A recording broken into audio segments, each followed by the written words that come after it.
Welcome to Nashville, Tennessee. I hope you are having one heck of a good time.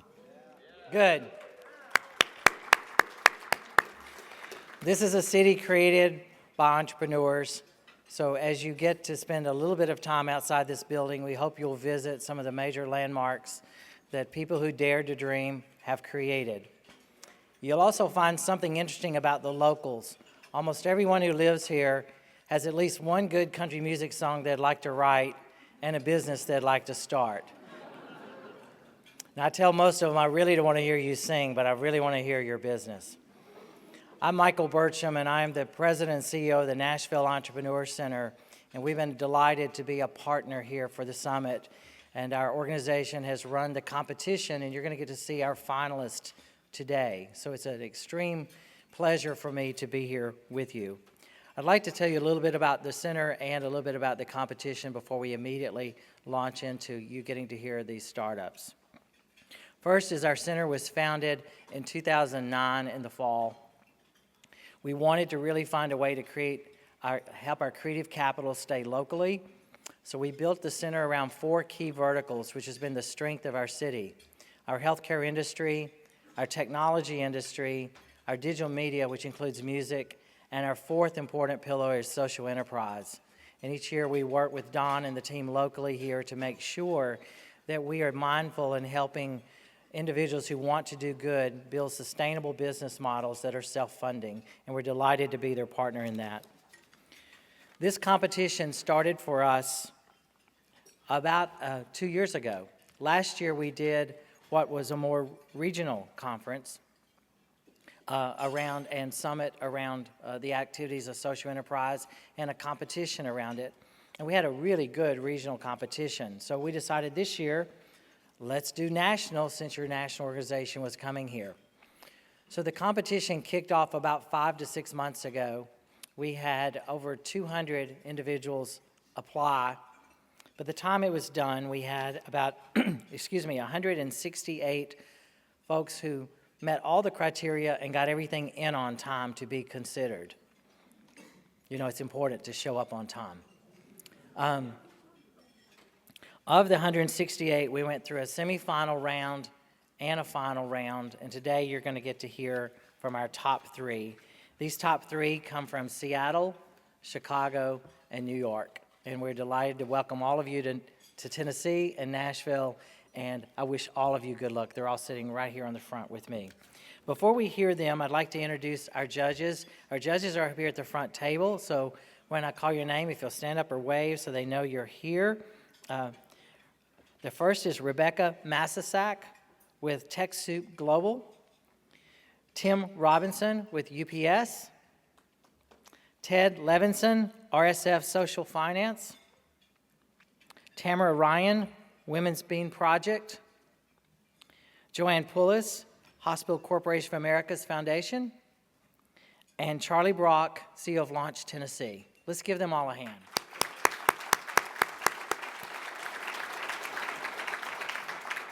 So during the pitches, the judges will be scoring. At the end of them, they will leave the room as we hear our speaker and deliberate, and they'll come back and we will announce our winners of the group. On each of your tables, you also have a sheet where you're going to be able to text to vote.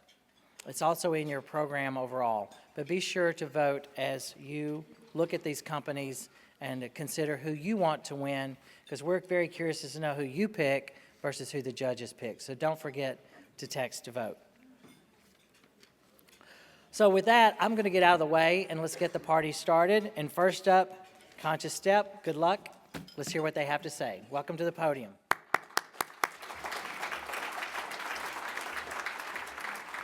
We're up there.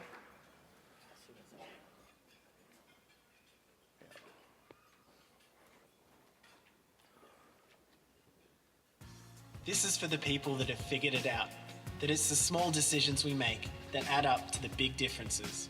Like holding the door open for the cute girl from level 4. Like plugging into solar power. Like doing your mum's ironing. Like rescuing the neighbor's cat. It all adds up. When it feels like the world is falling apart because you don't have the solution to global warming, hunger, poverty, land rights, AIDS, whales, and you don't even know where Coney is, you always do what you can. This is for you, because you understand that the little things add up. This is Conscious Step, and we make socks that solve social problems. We're asking you to help us give an ordinary purchase some extraordinary purpose and fund the fight against poverty. We've partnered with 3 bold charities to give these socks some serious impact. You wear these socks, 3 malnourished children get to eat properly today. You wear these socks, a forest of trees get planted in Ghana. You wear these socks, and engineers are building water and sanitation for schools in Southeast Asia. Simple. This is impact every time you put them on. Each pair gives funds direct to the cause. We've individually embroidered every sock.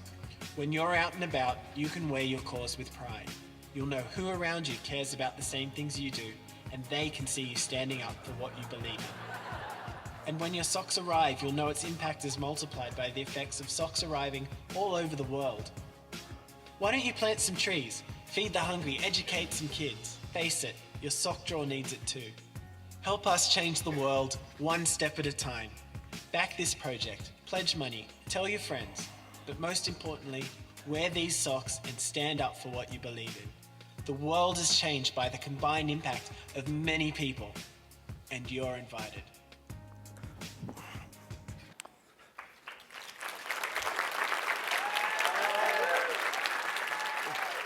Thank you. Can I see by show of hands or feet who is currently wearing Conscious Step socks or who has in the past 2 days? Amazing. Give yourself a pat on the back because collectively you've planted 4,000 trees, provided 400 meals, and put classrooms of kids through school. Well done, although from you guys I'd expect nothing less.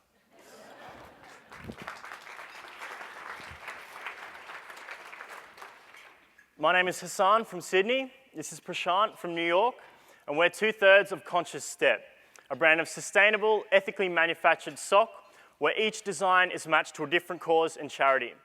A $3 donation is given to our charitable partners for a quantifiable impact with every pair.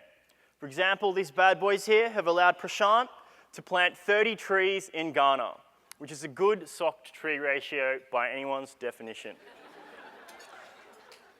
Now, Conscious Step's about giving an ordinary purchase extraordinary purpose. By tapping into the highly fragmented $1.7 billion sock market and using the UN Millennium Development Goals as our framework for our causes, Conscious Step becomes a tool to raise both funds and awareness for humanity's most important social causes. Rather than being just another coin in a collection tin, these socks become a way for the ordinary person to feel and understand the impact that they've created, to spark discussion, meaningful conversation with those around them, and very simply to stand up for the causes that they believe in. Now, let's talk about these socks. These are made from the finest 200 needle organic fair trade cotton. This makes them extremely soft and comfortable, sweat, hole, and heat resistant, and it keeps your feet warm on winter days or days like today, actually. Now, following our initial 4 designs, we'll be partnering with top design talent so that our future collection reflects both the causes they represent and seasonal trends. Now, I've recently come back from my second trip to India, where the video didn't work, where I traced the supply chain from cotton farm to factory, and I was just blown away. In the video was a man who was called Ayush, who was the CEO of the factory, and he took me on a tour to meet the people who actually make these socks. Oh, nice.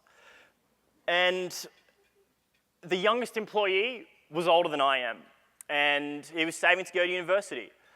Now, we'd heard so many wild stories about manufacturing in India, but the big surprise for us was that when we looked under the hood, there was a genuinely ethical and fair trade supply chain. So the good news is that the cotton is organic grown and dyed. We checked. That the yarn is fair trade manufactured and spun. We checked. And that the workers are all fairly paid adults saving for their hopes and dreams. We checked. Now, after conversations with our first 250 customers, we determined that our market is the lifestyle of health and sustainability. 20 to 40-year-old young professionals, socially aware, fashion conscious, and likely to be supporting a charity already. Now, something very important that we also discovered was that those customers that are most enthusiastic about the product, that tell their friends about it, and that make repeat purchases are those that already support our charity partners. So this insight led us to understand that our partnership model will be very much driving our early sales and marketing strategy. And that we'll be utilizing our partners' existing hundreds of thousands of supporters as a leverage marketing channel, cross-promoting one another's brands so that they will drive customers to our e-commerce store, and also that we will create new donors and raise awareness for them. Now currently this is our pricing structure. It's $16 per pair at recommended retail, which is $1 or $2 more than our non-social competitors. This leaves $3 for a donation and $3.30 for an operation cost. Currently, we're selling through our e-commerce store, which was launched following a successful crowdfunding campaign in November, which raised $23,000. We've had some great press. We're in discussion with multiple retailers, but are also looking for further introductions. But most importantly, we have 9,000 pairs landing in New York of 5 designs very shortly, one of which we're proud to announce will be supporting clean water through Charity Water. This is our team. This is Adam Long, a marketing strategist, industrial designer, and ex-director of Engineers Without Borders. This is Prashant Mehta, a risk management and a finance expert who has founded a microfinance NGO in Nepal with myself. My background's in medicine. I've worked at the World Health Organization, and to varying levels of success, have founded both profit and non-profits in the past. Now, ladies and gentlemen, if we're to have any chance to solve the world's problems, it's going to take more than the socially enlightened and the extremely wealthy. It's going to take the input of absolutely everybody, because the problems are simply too great to be solved by just us in this room. And therein lies the vision for Conscious Step. It's to empower the attitude and the consumer behavior of people around the world to tangibly alleviate the burden of human poverty.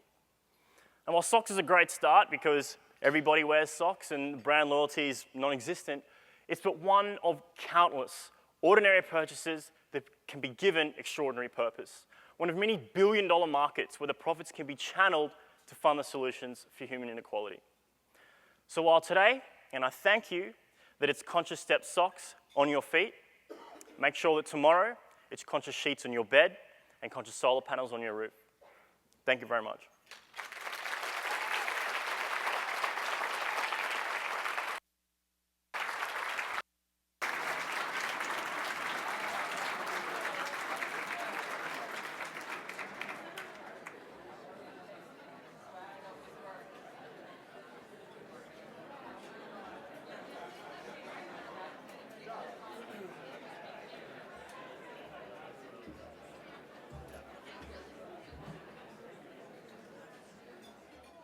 Good afternoon.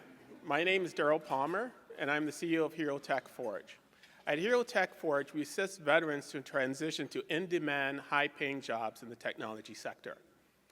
First, I would like to start with a story about my younger brother, Enoch. Around when 9/11 happened, he left college to join the military. There, he learned many different technical skills, and as an airborne, one of them was how to jump out of a perfectly good airplane, but he also learned some soft skills such as teamwork and leadership. Like most veterans, he has a family and kids, and when he was looking at transitioning out of the military, he had difficulty finding a civilian job that would pay him enough and have medical benefits that he needed, so he ended up re-enlisting. But this is not just a problem with my brother, this is a problem for a lot of veterans in the country. 30% of young, recently separated service members are unemployed currently. For the ones that are able to find a job, they usually have to start over again and work at the bottom of the ladder in manufacturing and construction, and jobs that don't pay enough for them to support their family. For those that do decide to go back to college and use the GI Bill, more than 80% of them drop out before their second year. To address these problems is why I started Hero Tech Forge. Hero Tech Forge will create a civilian environment that's based on the value-based military culture that veterans already expect. We're going to train them in agile software development that's based on the core of 3 primary values. One is teamwork, the second is commitment, and the third is respect. By using cutting-edge software development methodologies, we'll be able to more efficiently and effectively create software development projects than companies that use classical development methods. We will also pay for support and counseling services to help them transition to their civilian life. HeroTech Forge will partner with large federal prime contractors that integrate with their supply chain. We will perform software development tasks, especially those that require security clearance in exchange for revenue. For our beneficiaries, we're going to hire veterans to provide them with full-time employment from day one. We'll give them training and certification so they can become successful software engineers. You know, one of the questions is why now? You know, the federal government spends more than $500 billion a year just on clearance required contracts. But now with recent disclosures and leaks, it's going to be harder for civilians to get security clearances and maintain the ones that they have. Military personnel, most of them already have security clearances, and within 24 months of leaving the military, they're able to reactivate them. In March, the Department of Labor also has new requirements now for federal contractors to set aside jobs for veterans. Due to sequestration, the military is discharging more than 270,000 veterans a year. So there's going to be a flood of new veterans that are entering the workforce during this weak economy. For federal prime contractors, they have to become more efficient and cost optimized too, because now there's less federal contracts and the federal contracts they receive are smaller. So they're going to have to partner with subcontractors that are using the latest technologies and tools to increase their efficiency. The discretionary spending for the Department of Defense is $518 billion a year. Of that, the largest 100 federal contractors account for $370 billion. They set aside $114 billion to work with subcontractors, and this is the market we're going to target, especially those jobs that require security clearance. Now, when we're looking at the different services that are out there, HeroTech Forge is unique. HeroTech Forge, we provide veterans with full-time employment from day one. We give them training and professional skill development that they can use in their transition to new careers. We also give them support services and counseling to help them in their transition to the civilian workforce. And we do this while providing a veteran-centric, value-based culture. None of our competitors provide all of these. Now, the team of HeroTech Forge is made up of myself, Daryl Palmer, as CEO. I have over 20 years' experience working for NASA and other major manufacturers. Our Chief Training and Technology Officer is Dr. Dan Rawsthorn. He has over 28 years' experience working for military intelligence and major aviation companies. He has personally trained more than 2,000 people globally in agile software development and has written more than 2 books on that topic. Our CFO is Alexandra Goodwin. She has more than 10 years' experience in finance. She's currently an MBA candidate at University of Chicago Booth School of Business. Because this is a big problem, we also need an advisory board that will help us solve that. For that, we have a CEO of a major veteran service organization in the state of Illinois. We have a founder and CEO of a social enterprise that helps people with autism transition to the technology sector. We have a renowned psychologist that has worked with the VA and also the Department of Defense to help veterans with PTSD. We have a government relations director, an expert in corporate business development, and a veteran recruiting officer. This year, we plan on hiring 24 veterans and training them. For that, we're looking at increasing their lifetime earning potential of $48 million. And we expect to have an EBIT of $180,000. By year 5, we will train and help more than 500 veterans and increase their combined lifetime earning potential by more than $1 billion. And for this, we expect to have a revenue of $116 million with an EBIT of 14. Now, for our progress to date, we have validated our ideas by talking with the assistant to the Joint Chief of Staffs, the commander of the Illinois National Guard, the director for the Department of VA for the state of Illinois, and we have also talked with companies. We have met with the corporate offices at both Boeing and Lockheed Martin, and right now we are working on integrating with their supply chain. This month, we also plan on talking with Northrop Grumman. This summer, we're going to have our first pilot classes in Chicago for veterans. We're seeking $800,000 in funding. This is to pay for our key account acquisition, training, and staffing needs. Because we're working with our partners first to be listed as a subcontractor before we hire veterans, we plan to be profitable within our first year. Hero Tech Forge, transitioning America's heroes to the technology sector. At Hero Tech Forge, we will prove what veterans can do in the civilian sector when they're provided with the right tools, training, and support. Thank you.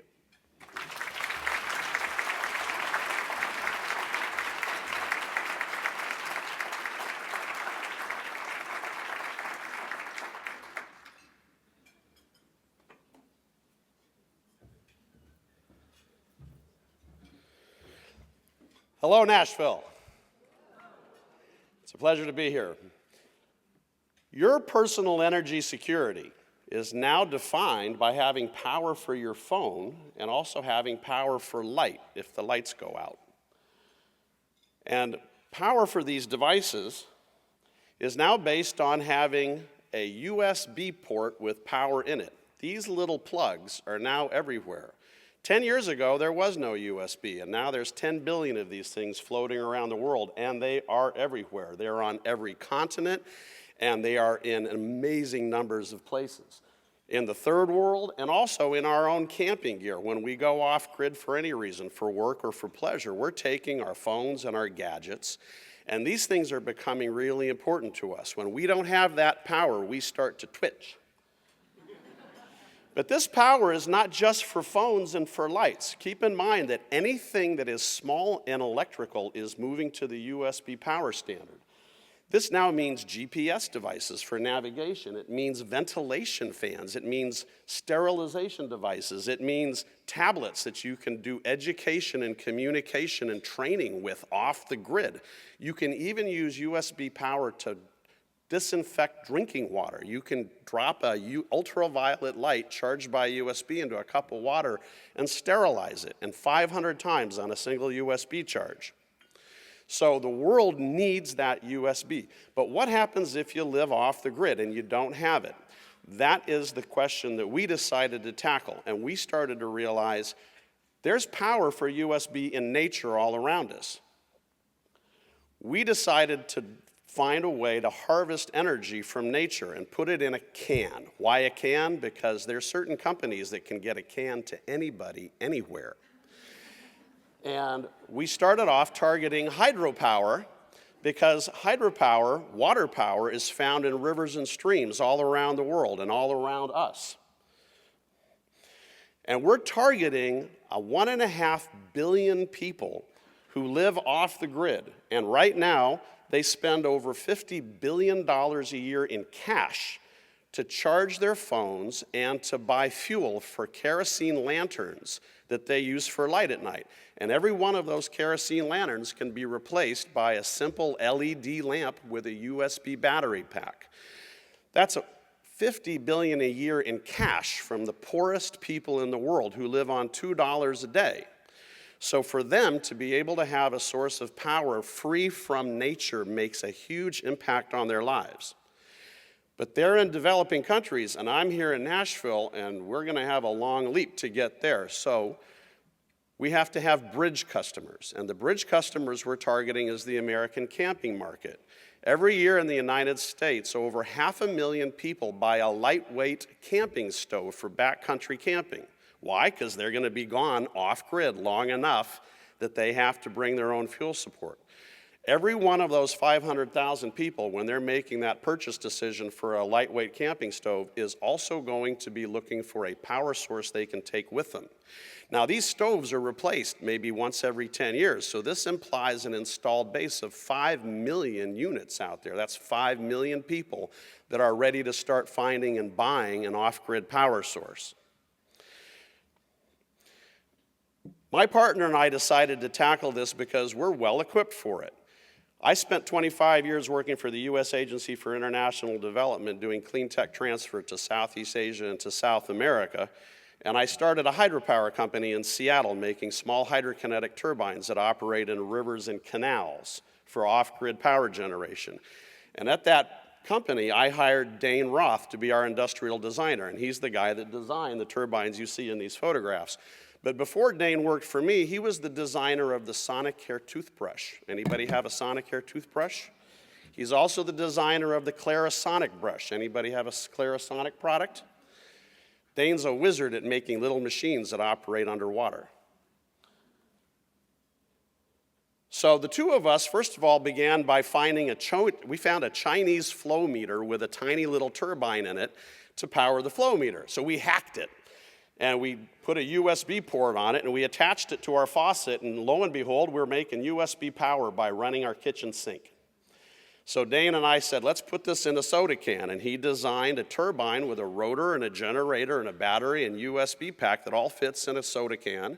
We made the first prototype in Seattle using 3D printing in a couple of weekends. And with this device, you can literally attach it to your faucet or to your garden hose, run the water for any reason, and you'll get electricity that you can use in the middle of a blackout or any other thing. And we presented it to people, and they said, what a good idea, but what if you live off-grid? What if you're one of the 1.5 billion people that doesn't have a faucet or plumbing? So we realized we had to find another way to spin that Hydro-Bee using water power. So we developed something called the Stream-Bee. It's a simple little floating body, and the can snaps inside it, just attaches to it, and there's a propeller on the back of it. So you can take this little thing, put it in a stream or river that's going about fast walking speed, tie it to a tree or a rock, and let it spin for 3 hours. You go fishing, come back, take your can out, and you've got a can full of juice ready to go, so to speak. We decided to test this on Kickstarter to see if anybody wanted it. And in 3 weeks, we got 422 backers who pledged over $20,000 for it. And we got fantastic media coverage, and we got a lot of feedback. And the main thing that people said was, gosh, that's a great idea. We get the idea of, the power separate from the motion. But I don't have water near me. I go do something else. Is there other ways to spin the Hydro-Bee? And so we started thinking about it, and the answer, of course, is yes. So we have a new version of the Hydro-Bee, and this one can be spun not only with water, but also with a wind propeller. It can be attached to a bicycle. You can use it with a pulley attached to a donkey cart or a shopping cart or anything that moves, or a hand crank. And anything that moves in nature that has free energy can now be harvesting power that you can use for your personal energy security. So compared to all of the other off-grid power sources, and remember, there's 1.5 billion people that need this, this is the only technology that is both very low cost, because it's small and simple, and can be charged by many, many sources. It's different than solar power. So our business model is first to sell to people like you, to consumers in the north, campers, cyclists, hikers, and also preppers and survivalists, and sell to them through normal retail channels you'd imagine. But governments and agencies are also concerned about this. The U.S. Marine Corps has a program for expeditionary energy, and they want those soldiers to have off-grid power themselves. But there's a new development that's so exciting. We can now sell this product, which may sell in the developing world for $50 to $60 for people that live on $2 a day, because what we can do now is put an SMS messaging chip in the device, and we can rent it to them. And if they don't pay for it, we can turn it off with a text message. This enables microfinancing of small electronic devices for 2 billion people that will never have more than $10 in their pocket. But now they can buy electric devices that are $50 or $70. This is being done right now with solar lanterns in Africa and India. This technology is in place now. This means we can find a customer base at the bottom of the pyramid that will really be able to buy this. We're here because we want to win, but also because we need members for our board of advisors. We're looking for people that have the know-how to help us make this real. We also want product testers, and if you want to test a Hydro-Bee, let me see your hand later on. We're looking for publication opportunities because there's so much invention that can happen here. And of course, we need capital to grow the company. With your help, we'll be able to bring this technology not only to you at the end of this year, but also to kids like these that live in countries off the grid. These young Peruvian kids are in a country where 60% of the population has no regular electricity, and 80% of them have phones. This is going to have a global impact because we know that we can bring this to a market that's actually accessible of about 100 million people. And with your help, we'll get that little turbine in a can out there. So how will you spin the Hydro Bee? Thank you very much.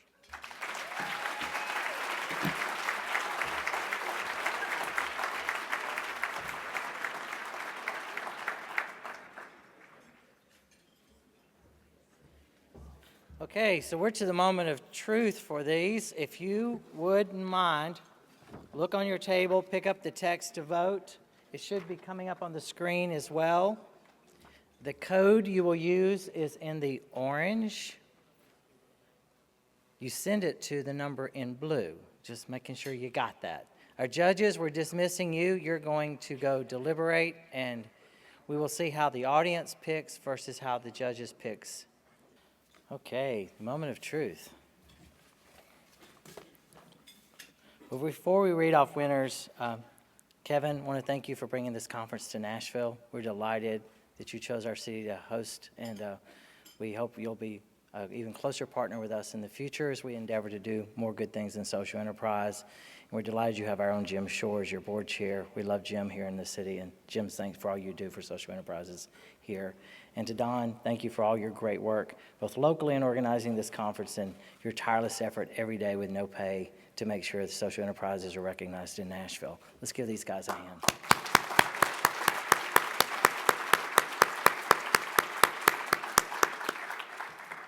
So with that, do you have the slide that shows the sponsors? It's supposed to be here somewhere. Good, thank you. We wanted to recognize these folks because they not only provided enormous support for the competition that we ran through the center, but most of them are providing both the cash and the in-kind support that the companies are getting. So if you know these companies locally, thank them for their work in doing so. 180 of you voted, so that's quite good. And I'm going to start with the second runner-up, and then we will name the first, and obviously the one left is the winner. The funny thing is the audience and the judges voted exactly in the same order. Now that never happens in most competitions, but I just thought that was noteworthy. So second runner-up, which will get $3,500 in cash and then in-kind support of just over $12,000 for a total package worth $15,000 is, hold on, Hero Tech Forge.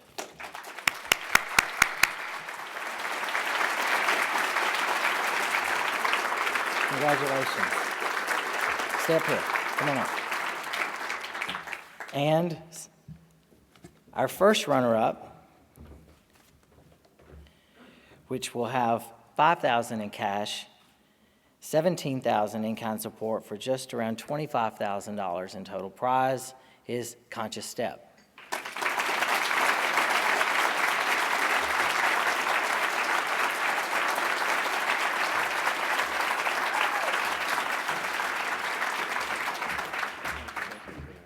Congratulations, sir. Thank you.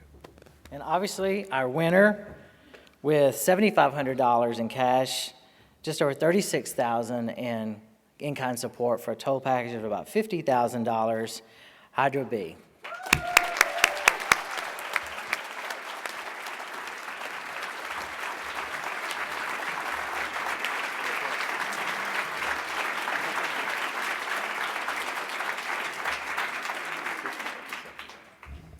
Thank you, guys. And thanks to all of you, and my job now is to turn this over to Jer and Maria, who have a few announcements before we leave this room. I'd like to thank our sponsors for this. And two other faces in the audience you should know, the two gentlemen at our center who orchestrated the process of the competition, Jeff Locks, who ran the competition for us, and with Scott Rouse, who provided their presentation coaching. Scott, thank you all.